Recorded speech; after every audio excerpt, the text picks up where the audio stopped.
Assalamualaikum warahmatullahi wabarakatuh. Kembali lagi kawan di Legenda Catur Dunia. Satu game lagi kawan dari Norway Chess 2024 babak keempat. Malam ini hari jeda, tidak ada partai yang digelar. Para pemain istirahat, refreshing otak untuk menyiapkan babak kelima besok lusa.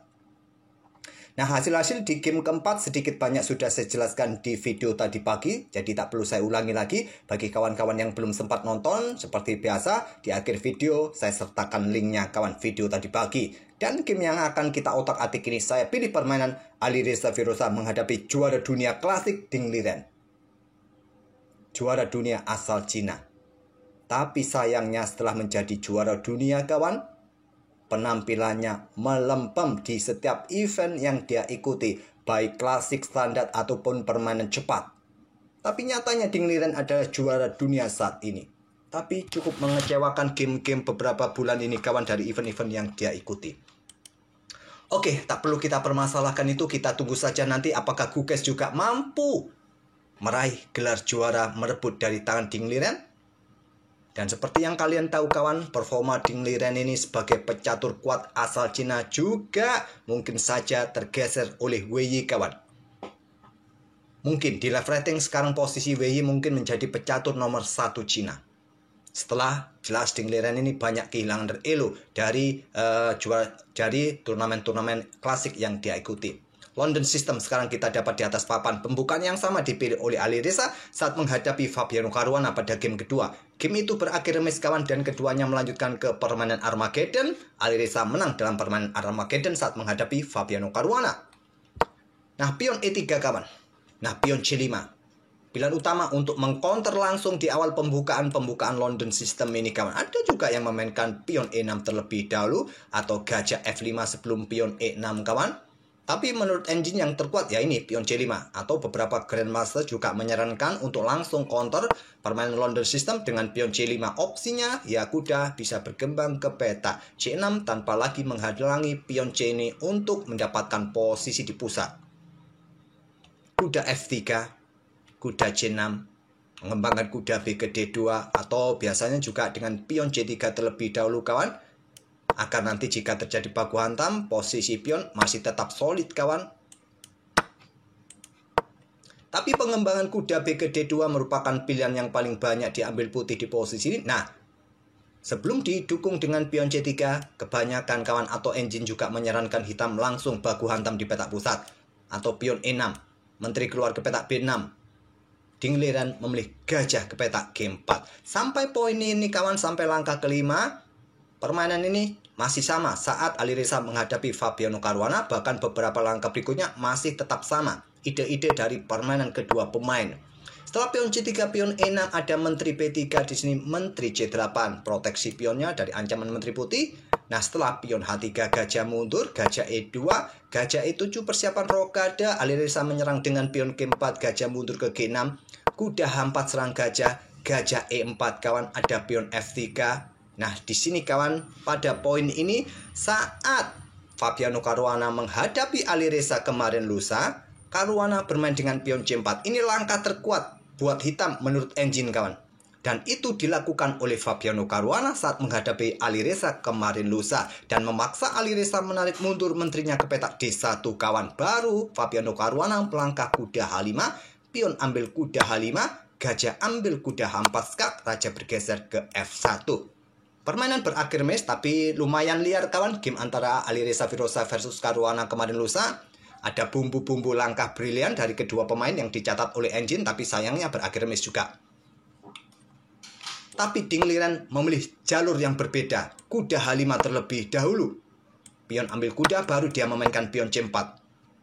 Dan yang menjadi pembeda di sini adalah Alireza tidak perlu menarik mundur menterinya ke petak D1. Dia melangkah menteri A4.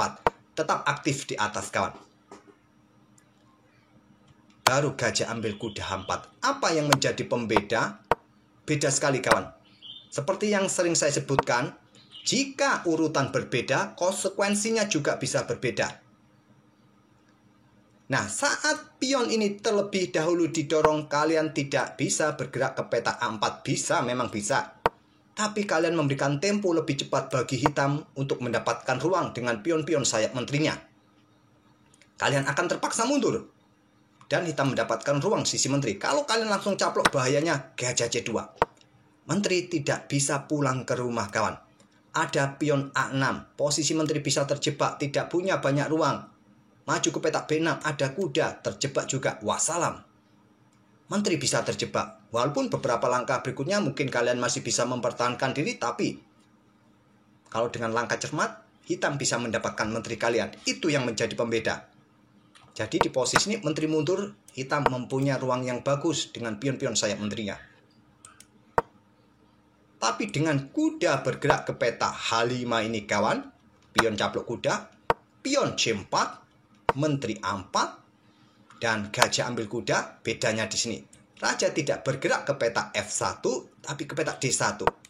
Kontrol ruang peta C2, kawan. Itu yang menjadi pembeda. Menteri pun masih cukup aktif, tidak lagi hitam bisa mendapatkan ruang sisi menteri.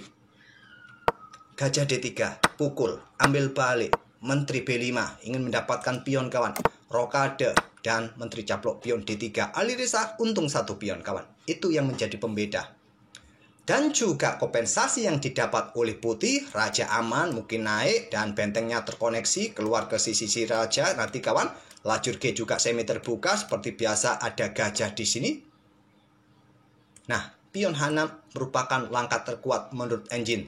Tapi konstruksi permainan seperti ini ada gajah gelap juga. Ini cukup mengkhawatirkan juga dari pandangan kita, kawan, sebagai manusia. Tapi engine menyukai ini. Kalau ada benteng G1, raja H8. Ya, menurut admin juga kurang nyaman juga, kawan. Dingliren memilih dengan pion F6. Ingin cepat melakukan counter attack. Benteng G1. Pion E5. Langkah kesalahan dari Dingliren. Raja bergeser ke H8 yang terkuat, satu-satunya langkah. Tapi melakukan counter attack, diterima, ambil balik. Gajah H6, kawan. Benteng naik ke peta F7. Kenapa tidak di backup dengan gajah saja? Ya simpel, dikorbankan untuk sementara. Kemudian, pion H6. Benteng F7 ini, kawan, untuk perkuat peta G7, juga untuk blokade saat ada serangan di sini. Menteri ambil pion D5. Sekarang Alireza unggul 2 pion. Raja bergeser, kawan, karena ancamannya jelas. Benteng meluncur, benteng tidak bisa ambil karena posisinya kena pin. Raja bergeser, kemudian menteri E4. Lanjut Alireza. Kurang kuat ternyata. Yang terkuat dengan menteri, kawan, bergerak ke peta D6 skak. Ini memaksa raja akan bergeser ke peta E8. Kalau langsung diblokade oleh gajah di sini, sikat pion skak, ambil oleh benteng. Berikutnya menteri H6. Repot juga. Kalau bergeser kembali, kawan, raja ini bergerak ke peta G8, maka menteri bisa ke peta D5 lagi. Ya mungkin hanya mendapatkan increment, mondar-mandir, kawan. Memilih ke peta E4 terlebih dahulu, Alireza mencoba mengincar pion ancam gajah di sini. Dan gajah sebaiknya menurut engine tarik mundur ke peta F6. Menteri ambil pion H7, kemudian menteri bergeser ke peta D7. Tapi juga masalahnya benteng di belakang, kawan. Memilih menteri ambil pion H3, Dingliren. Menteri ambil pion H7, menyerahkan gajahnya, kawan. Tidak berani, karena terbuka jalan bagi menteri, kawan, untuk menusuk. Bahaya juga, repot. Nanti gantinya ya di sini, benteng A8. Benteng diaktifkan keluar ke pusat. Ya mungkin nanti menekan di sini, kawan. Benteng meluncur, ambil pion G7. Baku hantam, ambil balik skak. Raja bergeser, diikuti menteri mundur skak. Raja naik, skak lagi, pertukaran gajah gelap skak. Raja bergeser ke F7, skak lagi. Raja bergeser, raja putih bergeser, siap keluarkan benteng, kawan. Dan Alireza unggul 3 pion, kawan, sampai langkah ke-31. Melakukan counter attack. Simple, masih ada benteng D1. Menteri E2, kawan, mengincar pion. Skak terlebih dahulu dari Alireza. Setelah raja bergeser, menteri mundur, jaga pion, dan Dingliren menyerah. Ya jelas, kawan, dalam permainan klasik yang tersisa kontrol waktu masih 16 menit buat Alireza. Unggul 3 pion, ya jangan harap bisa remis, apalagi menang.